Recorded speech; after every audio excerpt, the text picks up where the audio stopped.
Welcome back to IOL News. My name is Medim Chali, and I am back to give you a quick recap over the testimonies made at the Madlanga Commission of Inquiry. The Madlanga Commission of Inquiry has continued today, and Lieutenant General Dumisani Khumalo, who is the SAPS Crime Intelligence head, has continued with his testimony. General Khumalo has confirmed that the hit squad behind Armand Swart's murder included a serving SAPS officer. He stated that criminal cartels infiltrate the justice system by recruiting members who are experienced or are still serving within the justice system. He further revealed that the senior state prosecutor had sent a letter to share with the management of the South African police the risk that investigating officers were facing with regards to the Armand Swart case. Let's have a look. At the initial stage of the investigation, the role of the involvement of criminal justice system was not clearly visible, other than the fact that one of the hitmen was by then a serving member, a warrant that we have investigated and we are still investigating as part of political killings task team. We have picked up that the hit coordinators as well as hit orderers, they have adopted this new way of recruiting the serving members of SAPS to serve as hitmen. I had indicated that the recruitment by the organized groups in the form of syndicates or cartel is very targeted. So they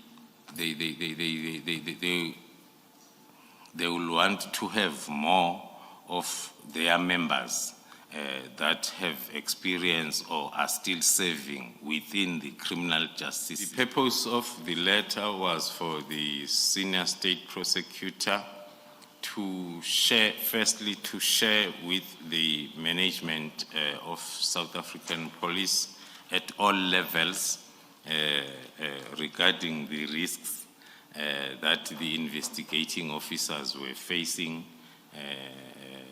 in terms of their safety as a result of this case that they were investigating and the senior state prosecutor was prosecuting. So the letter is listing the reasons that made the senior state prosecutor to believe that the lives of the investigating officers were at risk. Lieutenant General Khumalo has testified that protective measures that were directed towards Tau and those who were arrested already were not going to be effective. He further stated that his office was not comfortable with the recommendations that were included in the TRA. Let's listen in. Countermeasures or protective measures that are directed towards Tau and those that are arrested already was not going to be effective according to my assessment. That is why then the decision to register the counterintelligence investigation. Looking at the request and looking at the draft report, then my office then was not comfortable with the recommendations that were included in that TRA. Hence, then the inputs that had to be included. Lieutenant General Khumalo has confirmed that the two operations, which are to take down Molefe and the questioning of Matlala on December 6, were deliberately combined.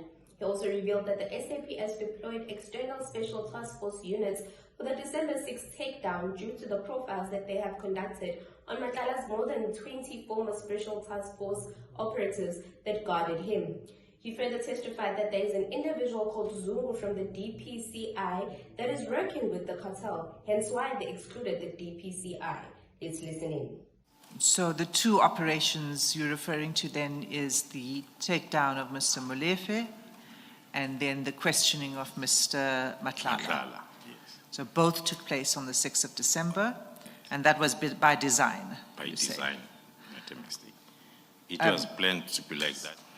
From outside the province of Gauteng.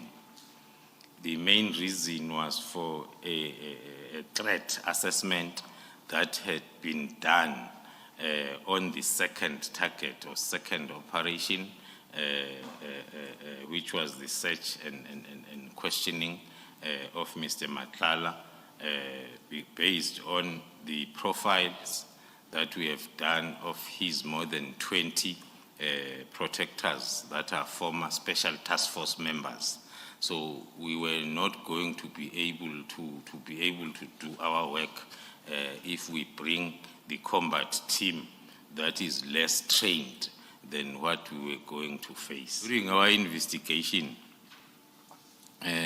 it came out that there is an individual, a Zungu, that is from Toms of DPCI, that is working with the cartel. Now, and other pieces of information that will point towards that direction. So even before the takedown, we had that red flag that we need to protect this investigation against DPCI, if I may put it.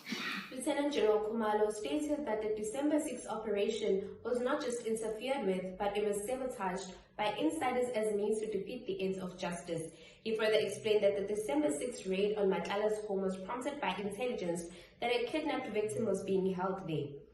Khumalo testified that the phone confiscated from Matlala on July 6th had the contact details of Captain Zungu. Now, General Khumalo further revealed that Sergeant Kosi, who was not part of the PKTT operations, somehow obtained precise details of the December 6th takedown plan. Let's have a look. Of evidence that has been led here. That's right. I'm touching on this point so as when I get to the high-level summary of what happened on the day, we link it with the information that we had received months before that talks to the Toms and the Hawks, that then informs my view of this not just being interference, but being the obstruction and defeating of justice. But specifically between the 4th and the 5th, that's when then the information or intelligence was confirmed, which then prompted us to plan that operation so as then we achieve the main objective of rescuing the victim. And the raid and the confiscation of a cell phone from Mr. Matlala on the 6th of July.